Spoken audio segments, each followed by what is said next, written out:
Hello, welcome to Crime Bytes, the show where we talk about some truly bizarre and disturbing crime cases. My name is Liz, and today is True Crime Tuesday. So if you thought our vampire, Jesus, mass murdering, incestuous pedo-daddy was bad last week, just wait. This diabolical daddy, I'm sure you've heard of before. So we're going to switch things up a little bit and start off today's story from his daughter's point of view.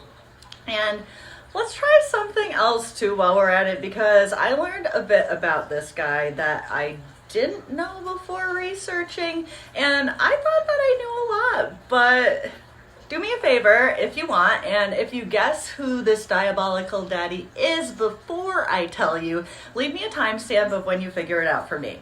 And with that being said, I do like to flip my little look around when I try and do a character, so give me just a moment to get into character.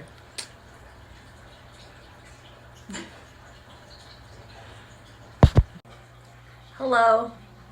My name may or may not be Abigail, but for today, you can call me Abigail. I had to change my name because of who my father is. I'm going to tell you part of the story, the part concerning my father, because my life and what I chose to do with it after his execution are, frankly, none of your business. Sorry. That being said, let me tell you about my father. I was actually conceived when my father was already on death row, and that alone was quite the controversy. There is speculation about how it may have happened, including my mother smuggling my father a condom and having him return it to her full with a kiss.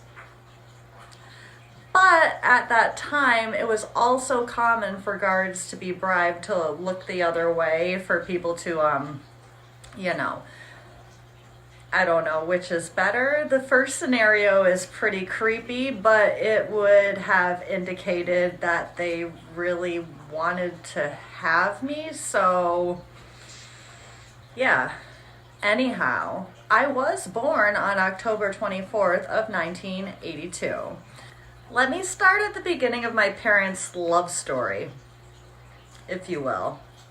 They actually met while working together at the Department of Emergency Services in Olympia, Washington in 1974. My dad was in a different relationship at that time, and although my mother was apparently instantly drawn to him, they say they kept things in the friendship zone while they were co-workers. Some sources report differently. Anyhow, my father was first arrested on August 16th of 1975 in Salt Lake City, Utah, when he failed to stop for a police officer. When they searched his car, they found things like a ski mask, a crowbar, an ice pick, trash bags, and handcuffs. Some pretty sketchy items. He tried to explain them away, but at the time, the police were looking for someone with his name driving his type of car in connection with a recent kidnapping attempt and some other cases involving missing girls. Because of this, they were able to search his apartment as well, which provided a few indications that he could be involved in some of these open cases, and so they brought him down to the station to participate in a police lineup for the recent attempted kidnapping. And the victim, DaRonch, identified him as the man who had tried to abduct her. DaRonch was shopping at the Fashion Place Mall in Murray, Utah, when a man approached her and told her that someone was trying to break into her car. He identified himself as Officer Roseland, and he said that he would take her down to the station so that they could file a report. He even flashed her a badge when she questioned him, so she went with him. She went along with him, but when she realized that he wasn't heading towards the police station, she tried to ask him what was going on, to which he just remained cold and then pulled over and attempted to put handcuffs on her. He accidentally cuffed both of the cuffs to the same wrist while they were struggling. Then he raised up a crowbar to try and smash her head with it, but she caught it with her hand just in time, then opened the door and rolled right out of his car. There was a week-long trial, and my dad ended up being sentenced to 15 years in a Utah state prison. At this time, he was also being looked at for a murder that took place in Colorado, as another witness for a different case had also identified him as the person who she saw abducting a different victim who did not end up surviving her abduction. On January 12, 1975, Caryn Campbell was vacationing in Colorado at the Wildwood Inn in Snowmass, Colorado with her fiance and children. She disappeared just in a 50-foot space between the elevator and her hotel room. Her body would be found almost a month later, and an autopsy would indicate that she was beaten to death. My father was being tried for this murder, and on June 7th of 1977, he was allowed to visit the courthouse library during a recess for this trial. And once they locked him in there, he opened a window and jumped out. It was a second-story window, and it is said that he sprained his ankle, but he was still able to escape to Aspen Mountain.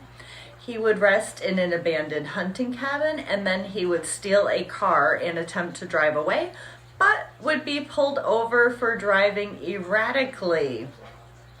The officers who pulled him over would recognize him, and he would be sent back to jail after 6 days on the run. He ended up being placed in the Glenwood Springs, Colorado jail, where he awaited his trial. During this time, he decided to attempt to plan another escape. This escape plan was a bit more intricate, but anyways, he acquired a hacksaw and $500 in cash somehow. Some sources say that my mother gave him the money. He claimed he got the hacksaw from a fellow inmate. He would then saw through the welds that were holding a metal plate over the air vent on the ceiling. This would take him about 2 weeks. During this time, he was dieting severely so that he could fit inside of the vent. He lost over 30 pounds during this endeavor and would practice a few times before he actually made his escape attempt. Someone would even tell the guards that they heard him moving around in the ceiling vents a few days before he attempted his escape, but this was not investigated thoroughly, clearly, because the night of December 30th, 1977, my father would dress as warmly as he could, then pack his bunk full of books and files to make it look like he was sleeping. Then he would use the ceiling vents to crawl to a space that was above the warden's closet. That night, the warden and his wife were out, so he popped into his closet, changed his clothes, and walked right out the front door. He then stole a car and took off. Unfortunately, the car would slide off the road, but luckily for him, he was able to catch a ride to Vail. He then caught a bus to Denver and then a flight to Chicago. By the time they actually realized he was missing, he was already in Chicago. How insane is that? I think there were about 15 hours from the time that he escaped to when they actually figured out that he was missing. Anyways, once he got to Chicago, he would take an Amtrak train to Ann Arbor, Michigan, and after a couple of days there, he would steal another car and make his way down to Atlanta, where he would then catch a bus to Tallahassee, Florida. On January 15th of 1978, just 1 week after my dad had arrived in Florida, he entered the Florida State University Chi Omega sorority house. He would leave 2 girls dead and 2 girls severely injured. He intended to go room by room and kill everyone in the house, but he was interrupted by one of the sorority sisters pulling into the driveway home late from a date.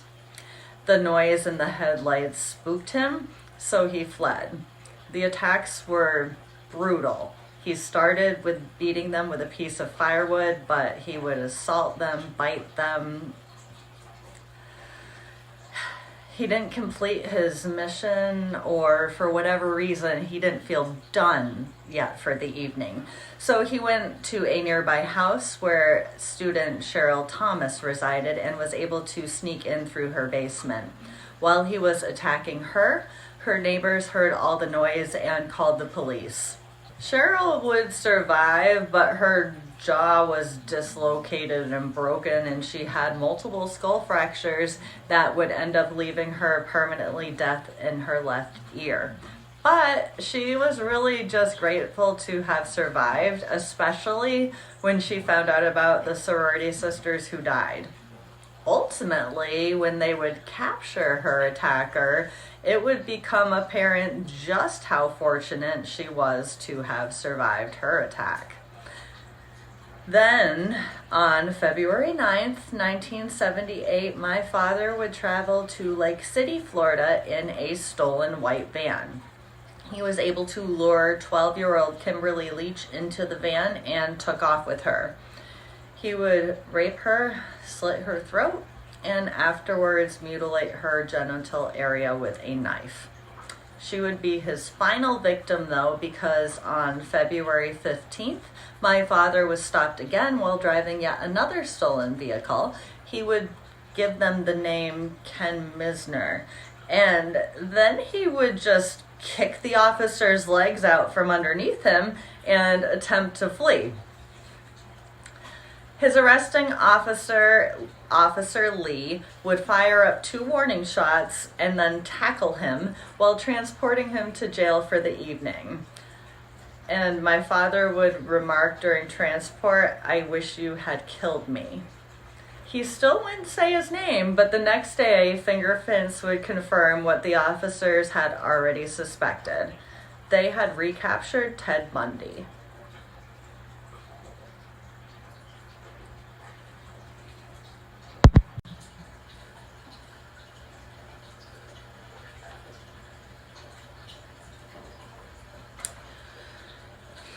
So, Ted Bundy, one of the most infamous psychopaths and serial killers to date, was a father. And not only that, he acted as a stepfather to another little girl during his reign of terror. We're going to touch quickly on Carol Boone and Rose Bundy, his wife and daughter. He married Carol during Kimberly Leech's trial.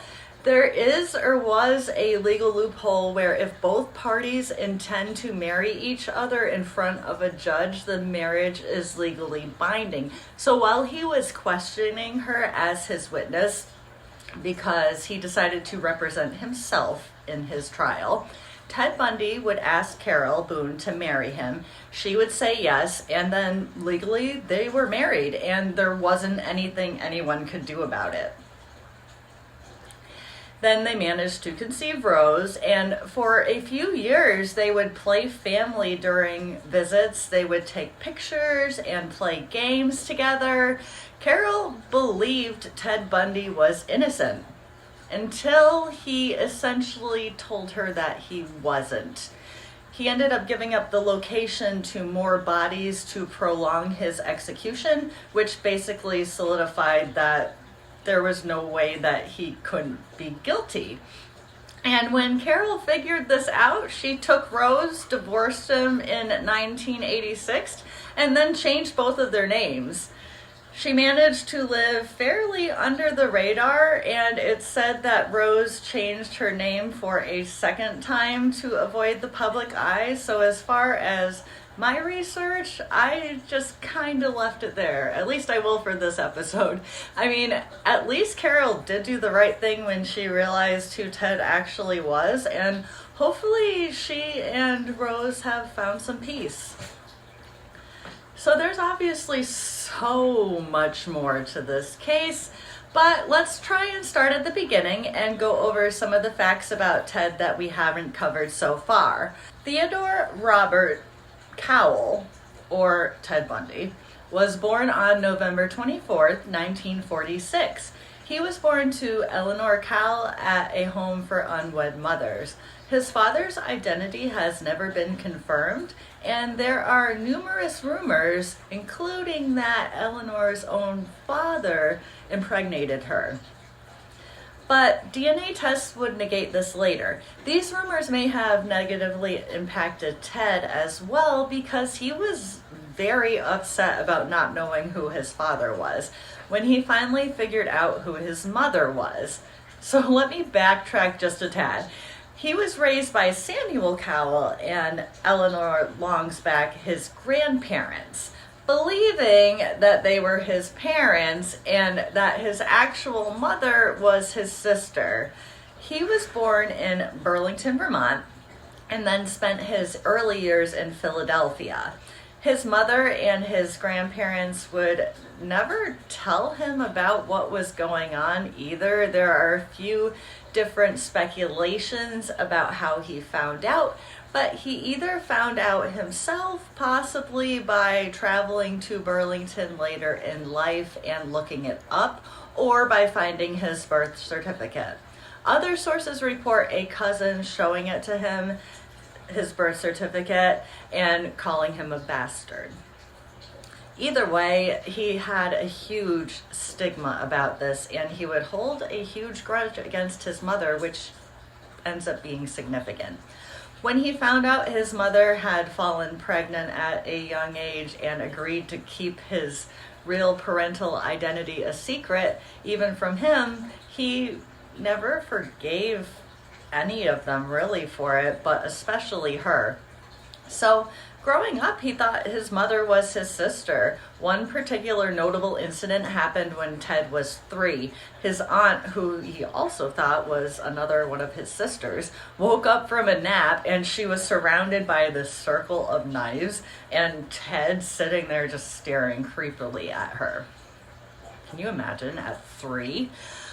Anyhow, after that, he was described as a fairly normal child. He did, however, have a horrible speech impediment. He didn't quite fit in, and he was said to have a pretty bad temper. He apparently also liked to scare people and build tiger traps in a wood, which was a pit with sharp sticks in it. And apparently at least one of the neighborhood kids would injure themselves on these tiger traps. He would straight up say in an interview, "There's nothing in my background that would make it seem like I would commit murder." Basically, because everyone wants there to be something we can point a finger at from his upbringing, but there really wasn't. Although I would kind of disagree with that. I think his confusion about his early years, who his parents were, along with feeling like he didn't have all the material things that he felt like he deserved growing up, it definitely seemed to give him a chip on his shoulder. And that becomes pretty clear throughout his life and the statements that he makes and his actions. Either way, they were about to make another move. His mother would bring him to Tacoma, Washington, where she would meet and marry a man named Johnny Bundy. And Ted would take his last name. They would go on to have 4 more children together. Ted was obviously a bright child, but there were reports of some animal cruelty and bullying. Because of his notoriety, there are many different accounts about Ted in his childhood. He would even describe his own childhood and would state that he would walk around drunk, looking for open windows to look into, or for trash cans where people might have thrown out their dirty magazines. Ted's one of those people, though, where even if he did say he did something, you're going to want to verify it with facts, if you know what I mean, because, you know, the pathological lying. Anyhow, other sources described him as bright and well-liked. So do with that what you will. It seemed that your view of Ted would depend on what he wanted you to see, and that makes sense. It is also speculated that before he graduated high school that he committed at least one murder, if not more, but this has never been confirmed. He would graduate from high school and go on to the University of Washington. He would begin studying Chinese, and it was there in 1987 that he would meet the woman who he would describe as the only woman that he would ever really love.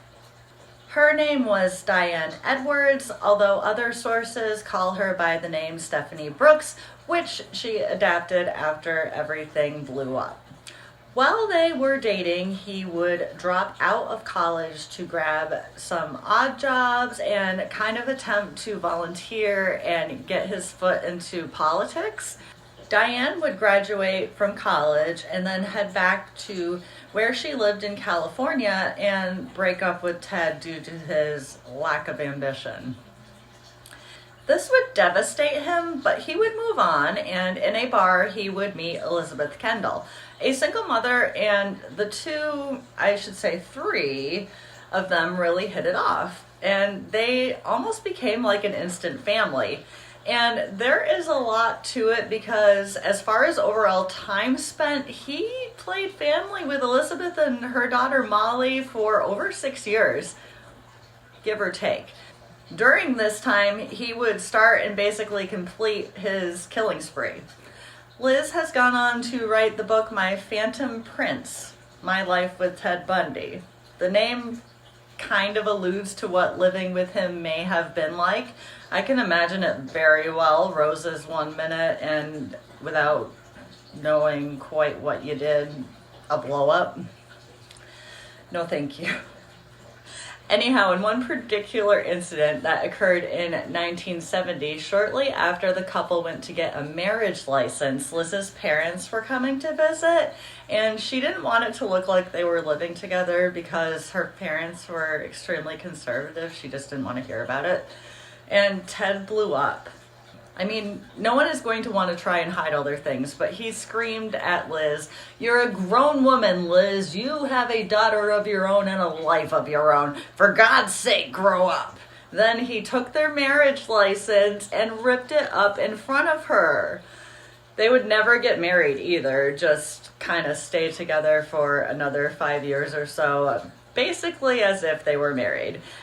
Isn't that just classic, though? Let me call you a child while having a full-on adult temper tantrum. No, thank you. So Liz and Molly would also go on to do a documentary called Ted Bundy Falling for a Killer, a 2020 episode, and a few other interviews. They are both doing well today and are each sober after using alcohol to kind of cope with some of the pain and emotions that they had to deal with surrounding everything that they went through. I can't imagine, but good for them. As far as Molly goes, we haven't completely started to cover yet just how vile Ted was. You would be thinking the worst for her, right? It wasn't the best. Definitely wasn't the best, but it wasn't the worst either.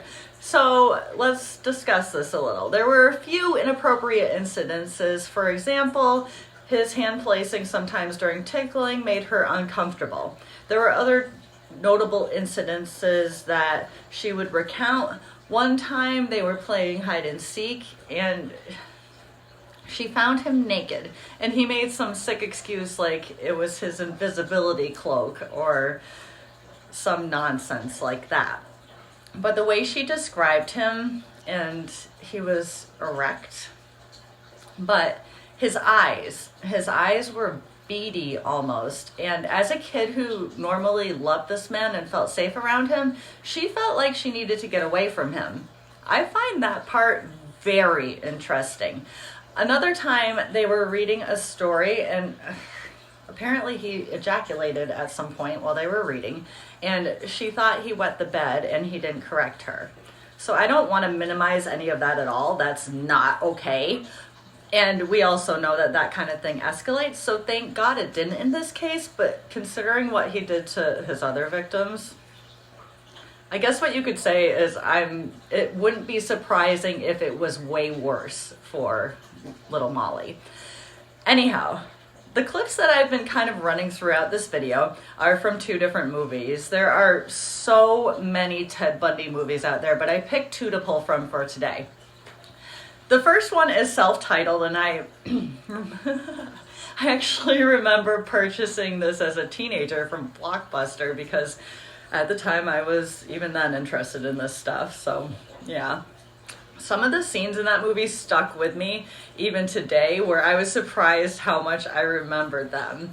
They did a really good job of portraying how awful he is, and you'll see that from some of the clips that I show. But yeah, this one in particular, he's just looking at himself in the mirror.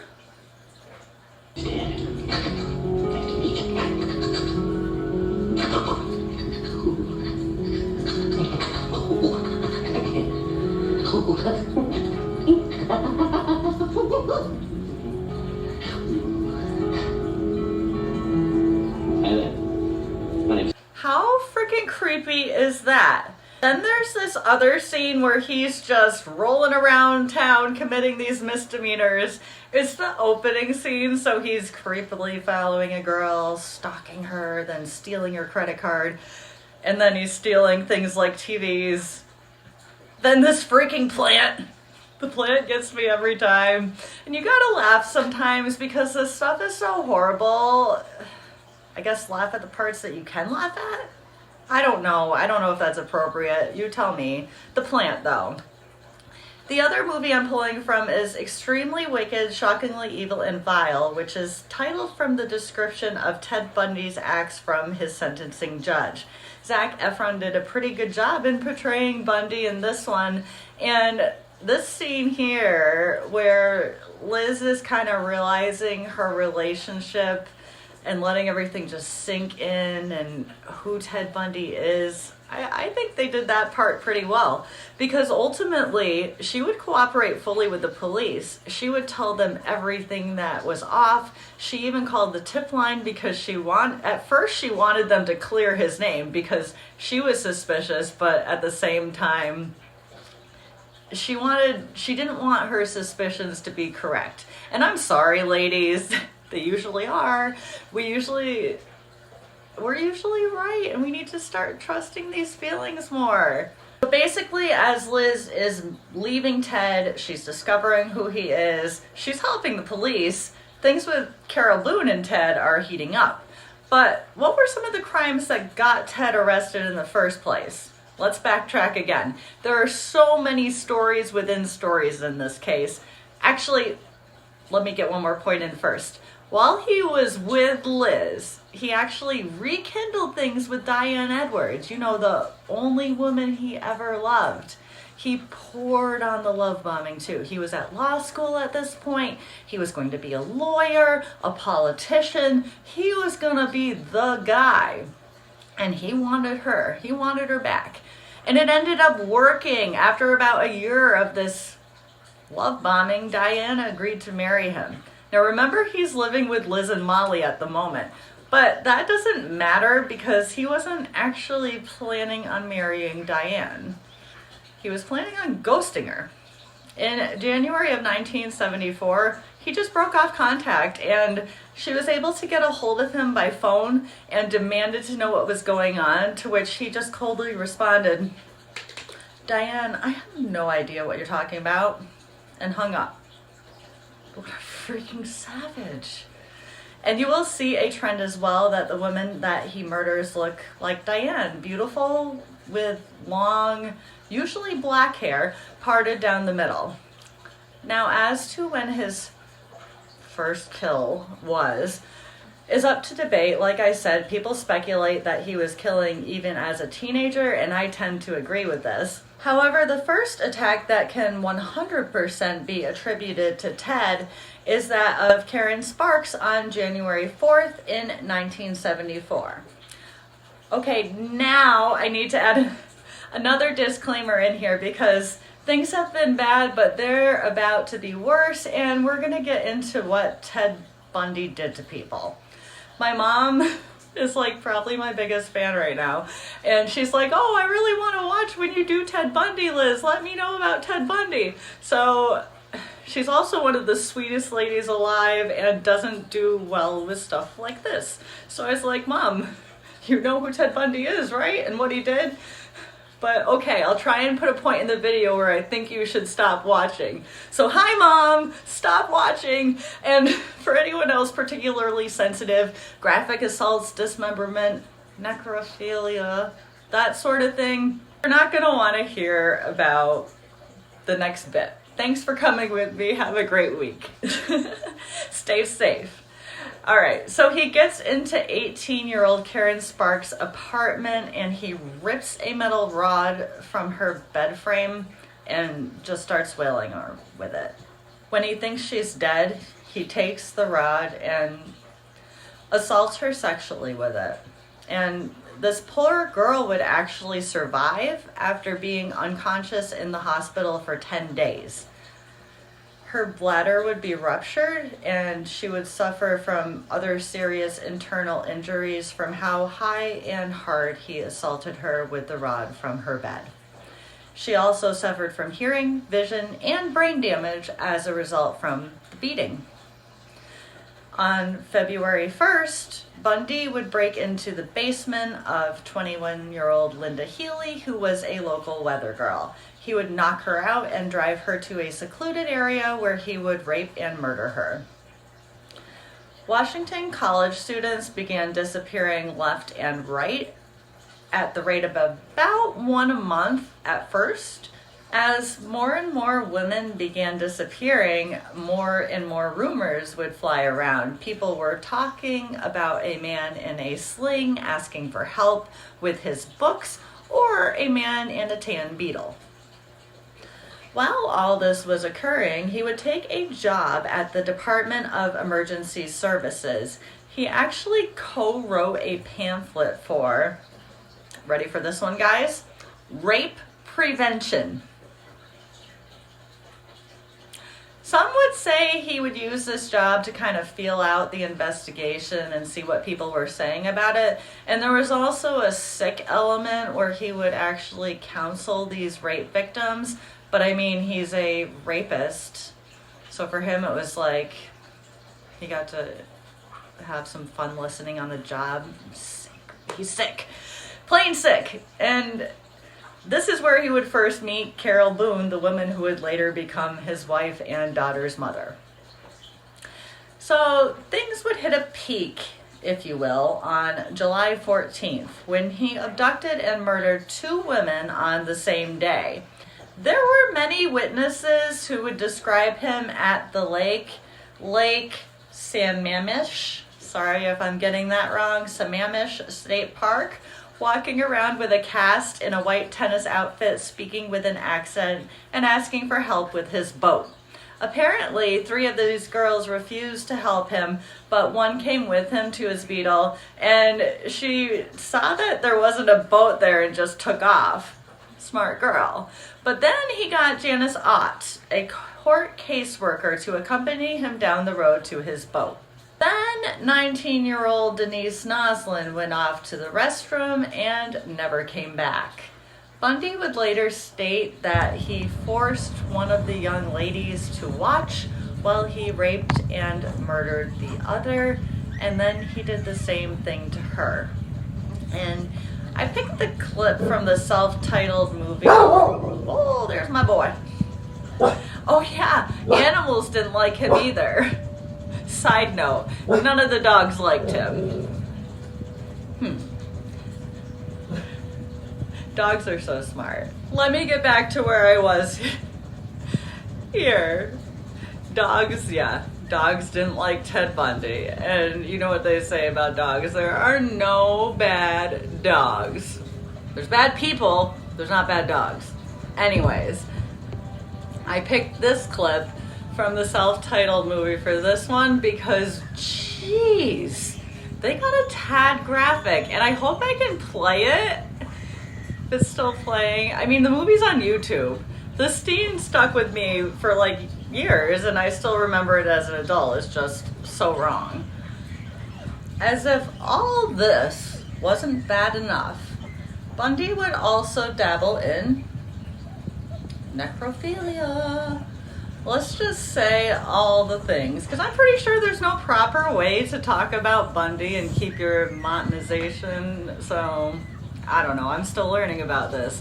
But yes, he would bury his victims in shallow graves and then revisit them later to satisfy himself with their dead bodies. He would also decapitate some of his victims and use them as fleshlights. He'd apply shampoo and makeup, and yeah, the guy was depraved. But anyways, after the notorious Lake attack, the police had way more to go on from all the witnesses that saw him, and they even had him as a possible suspect. But the problem was that they had over 200 tips a day at this point coming in with a bunch of possible suspects, and some were more seemingly a possible suspect than the law student without a criminal record who was polite, well-spoken, and was described as kind of clean cut. But it was time to move on for Bundy, and in August of 1974, he was accepted into law school in Utah. He would attempt to maintain his relationship with Liz, which was already falling apart from a distance, but he wouldn't stay faithful to her. Not that he was anyways while he was living with her, but my, what a catch. He actually would go down and join the Mormon church and was baptized in 1974 because appearances were everything for Ted Bundy. He was struggling a bit in law school, and on September 2nd, a woman who, to this day, she's still not identified. She was hitchhiking, and he picked her up, raped her, and strangled her. He would leave her and come back the next day to do some things and take some pictures of the body, and then throw her remains in a nearby lake. After that, another similar series of murders would take place in Utah, again at the rate of a little more than one a month or so. Some victims were found and some were never found. And during this time, Liz would see the news and call Salt Lake City police to report that she thought that it was her boyfriend. And he'd be added to another list of suspects. And it was towards the end of this little spree on January 12th that he would attempt to abduct DaRonch from the mall, and that's where our rundown kind of segues into our original story. He gets captured, he escapes, and then he's recaptured. What a freaking ride. Although he confessed to 36 murders, some people believe that number could be well over 100. Here is a brief clip that depicts his sentencing, and the quotes shown are accurate. He be adjudicated guilty of murder in the first degree, that the killings were indeed atrocious and cruel, in that they were extremely wicked, shockingly evil, vile, and with utter indifference to human life, and that you shall be put to death by a current of electricity that shall pass through your body until you are dead. I understand you have a statement you'd like to make, and you may do so now. I won't ask for mercy. In fact, I find it absurd to ask for mercy for something that I did not do. I'm not the one responsible for these horrific acts.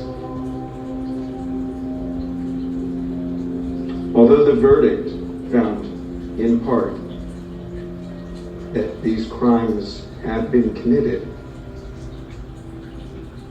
it erred in finding who committed them. As a consequence, I do not accept the sentence. As it is not a sentence of me.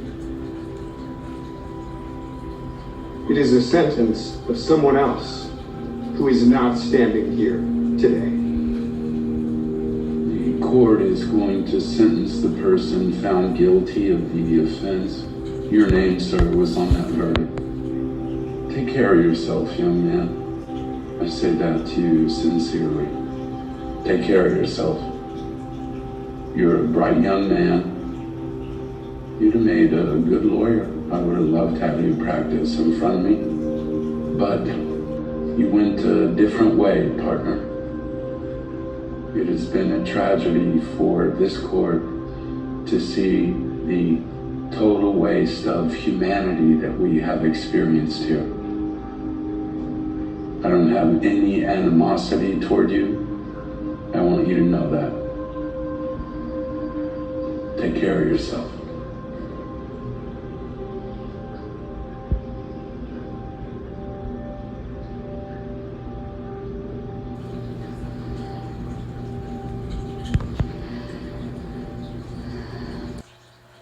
Some people are slamming the judge for these remarks, but honestly, I think he's just stating that Bundy had this capacity to be great, as he kind of always thought he was, but he didn't use that capacity. He went a different way, a terrible way. And as the judge stated, it was like a waste of humanity. Not to mention all the lives that he took, and for what purpose? I don't know.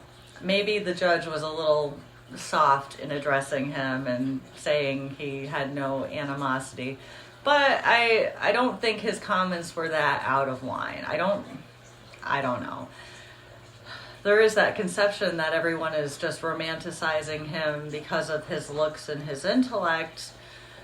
And yeah, that's there. But as the judge said, you took these things that could have been used for society's benefit, and you did this. Anyways, Bundy was executed by an electric chair on January 24th of 1989 at Florida State Prison. His last words were allegedly, "I'd like you to give my love to my family and friends." His hands would clench and his body would tense, smoke would lift from his left leg, and then he'd be no more. After he was executed, they had his brain removed for science. They looked for any possible brain injuries or abnormalities that may help explain his diabolical behavior, but they couldn't find any. His brain, from the outside at least, appeared to be perfectly normal. He would state in an interview that porn would get him hooked, and then he would get sucked into a specific type, the bondage stuff, and that would kind of fuel these urges that he was feeling. He even said that there was an entity that would control him and tell him to do it. So yeah, there's that. The person who interviewed him also said while he was talking about this stuff, his blue eyes turned black. That's the second person talking about his eyes changing. And I bet more people may have seen that too. What do you guys think about that? Anyways, he said that type of porn fueled him. That's not to say everyone who has different tastes becomes a killer. That's just something that he threw out there that clearly did have some inspirational effect on him. Beyond that, what do you guys think? Many people would say that the way he was born and raised, but what about that brain analysis? What about his remark about an entity? Yikes. It's all bad, whatever it is, and thankfully in this case, it's over. Not completely for everyone involved, obviously, but at least he can no longer physically harm anybody anymore. And that's gonna do it, but as always, let's try and leave on a more positive note. I don't know what it is about Carol DaRonch just rolling out of Ted Bundy's car and getting away. I think maybe that's what it is. Or spending so much of her time testifying against him, both in Colorado and Florida, to help get him put away and ultimately executed. I don't know. I just like her. She recently appeared on Netflix's Ted Bundy tapes as well to talk about her experience.